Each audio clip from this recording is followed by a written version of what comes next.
Olá, tudo bem? A nossa aula de agora é sobre quesitos formulados nas ações de perícia judicial do trabalho.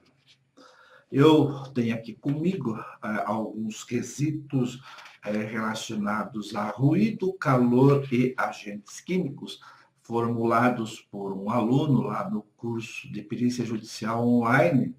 E eu quero agora fazer uma leitura desses quesitos, fazer uma avaliação e repassar para vocês da importância dos quesitos bem elaborados, né?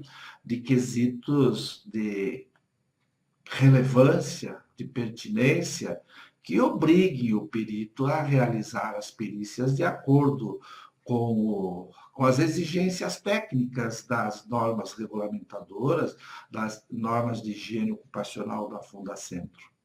Então, quando nós falamos em quesitos, tanto no curso presencial quanto no curso online, eu deixo bem claro que quesitos são fundamentais para você direcionar a perícia de acordo com a sua estratégia e de acordo com o seu interesse dentro do processo.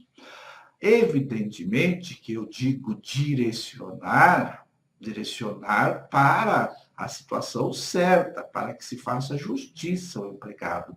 Se o empregado tem o direito, se existe a exposição aos agentes químicos acima do limite de tolerância e ele tem esse direito, óbvio que os quesitos bem elaborados vão obrigar, vão forçar, vão determinar ao perito de que ele, realizando todas as análises qualitativas e quantitativas de acordo com as regras, de acordo com as normas, ele vai chegar a uma conclusão que vai demonstrar a realidade, não é?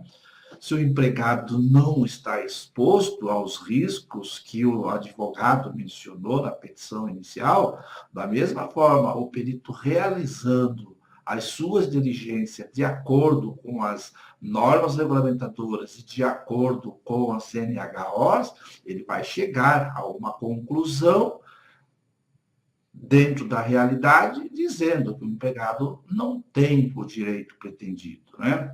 Então, o objetivo dos quesitos é obrigar o perito a ele realizar a perícia, né, independente de se tem ou não tem o direito pretendido. Se o empregado tem o direito, vai aparecer na perícia. Se ele não tem o direito, da mesma forma, vai aparecer na perícia. O objetivo do quesito é obrigar, então, o perito a fazer a coisa certa, né? Falou em dosimetria de ruído, ele chegar até o local de trabalho e fazer a dosimetria como deve ser feita.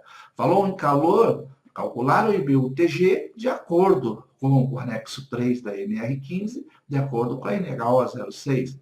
Falou em agente químico insalubre, seja do anexo 11, 12 ou 13, fazer a coleta, enviar para o laboratório, fazer a quantificação de acordo com as normas técnicas, tá certo? Muito bem, então eu vou fazer a leitura aqui de alguns quesitos e vamos fazendo as observações dele. O aluno, no primeiro quesito sobre ruído, escreveu: senhor perito, apresentar a descrição do local de suas atividades laborais do empregado e o tempo de exposição em cada um dos equipamentos ou máquinas. Eu vejo esse quesito como importante, como relevante, né? Para que fique bem caracterizado os locais de trabalho e os tempos de exposição nesses locais.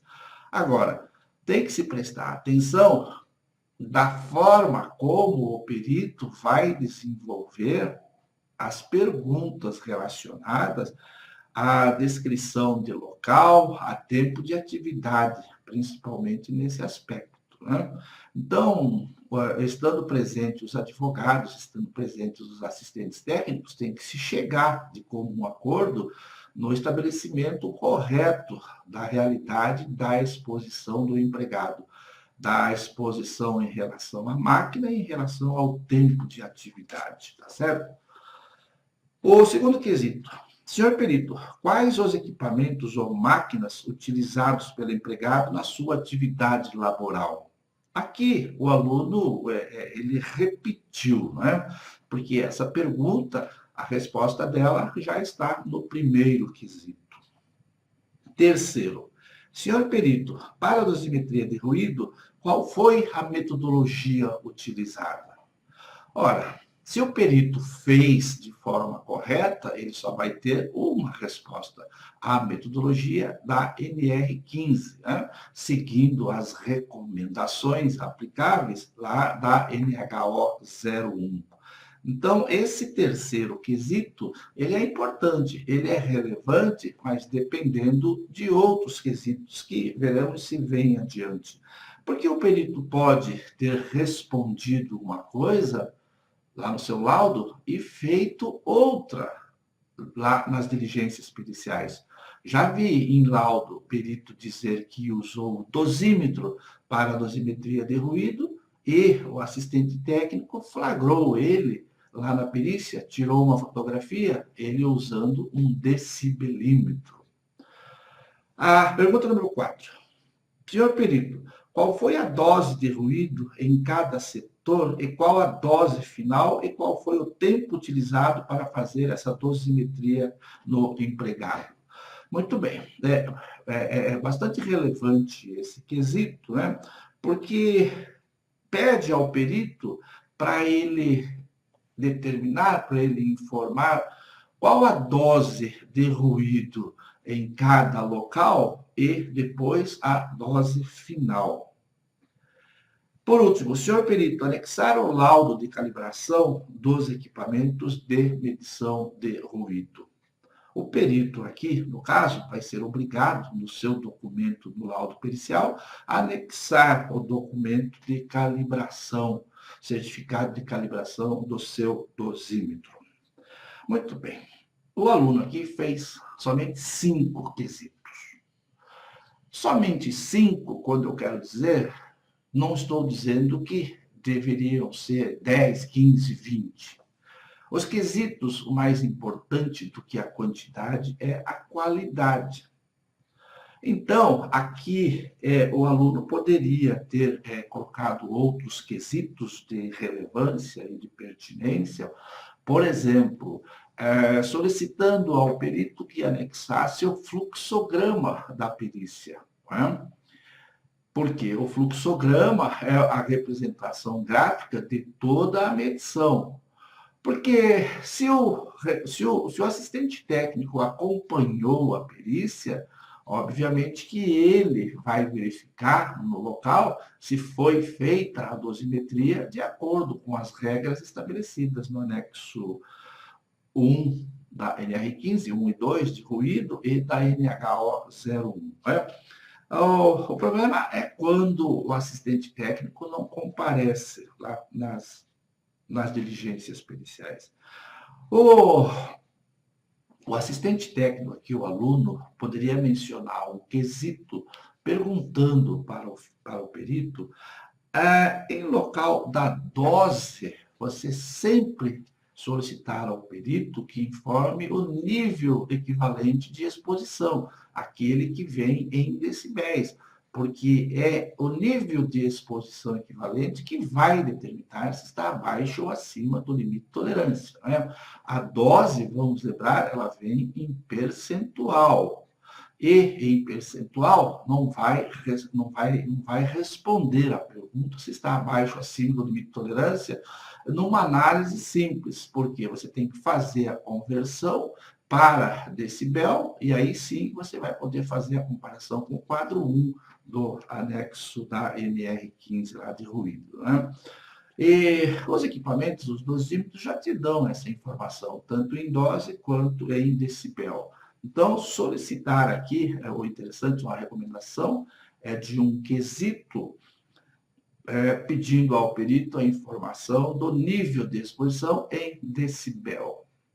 E logo a seguir, você pode elaborar um outro quesito, solicitando ao perito o nível de redução de ruído do equipamento de proteção individual, do protetor auricular, para que você, num quesito seguinte, pergunte ao perito qual o nível de exposição efetivo do empregado ao ruído. O que o perito vai ter que fazer? Vai ter que pegar o nível de exposição equivalente, subtrair o nível de redução de ruído para ele ter, por último, a resposta, o nível efetivo de exposição.